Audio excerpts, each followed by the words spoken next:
It's the goal of U.S. policy toward China to reduce tension. I think that Speaker Pelosi's visit unfortunately increased tension in the relationship between U.S. and China. The White House also did not want her to go. The Taiwan Relations Act has been adhered to by the United States. More arms have been sold to Taiwan. Add to that, there have been lots of visits by American political figures to Taiwan. So it's clear with America that America has a strong relationship, very strong relationship with Taiwan. So there's no reason for her to go. Taiwan is a very delicate matter in U.S.-China policy. It's very delicate. Taiwan is a democracy, that's clear. But as everyone knows, who's a student of the question, the more Taiwan either declares independence or moves very, very close to independence, the more mainland China is going to feel it has no alternative but to, by force, probably take over Taiwan. Speaker Pelosi's visit did more than show strength, American strength in respect to Taiwan. It also tended to move the needle a little bit more toward independence. I think your last point is the major one. It is somewhat inevitable. What's that rising power all about? You know, they're going to threaten us.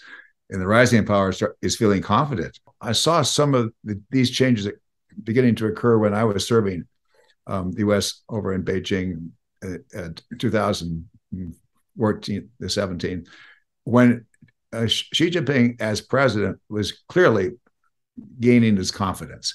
Now Donald Trump came along, and he felt that the key to his success was America first. Donald Trump accelerated the tension with one China. It was already starting to happen, but he accelerated it. And he really took advantage of a very deep, fundamental sense of unrest in America. America at that point starting to get a little nervous about their economic security. Both Republicans and Democrats and the administration and the Congress today are quite united in their deep concern about China. President Biden does not want to be perceived as, quote, soft on China. There's an election coming up November of this year, the presidential election coming up November in 2024.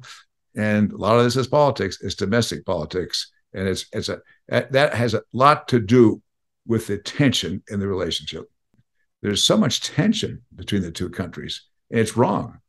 I think we're almost there, not quite. It may take maybe even a year for Americans to finally realize, and for the Chinese to realize, that, hey, it makes no sense to criticize each other. China's not going anywhere. China's always going to be there. It's going to be a big country, a huge country. It's going to be very influential. So let's try to figure out a way to respect each other. You know, we'll have differences, major differences, but let's talk to each other respectfully, not critically. That the midterm elections will not change the relationship.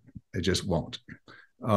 In part because once we have the November midterm elections in the United States, then we're immediately in the presidential contest for 2024, and that's going to get political. It's unfortunate, but and who knows whether President Biden will run again for president. He might not. He may be a lame duck. We first have to diffuse the Taiwan problem.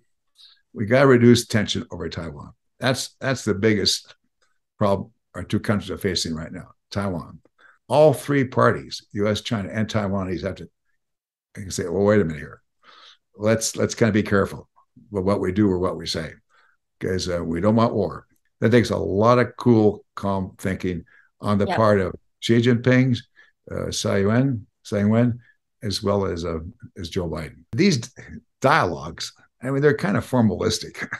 I've sometimes thought it'd be great if Joe Biden and Xi Jinping would not just go for a walk and talk, and without their handlers, without their briefing materials.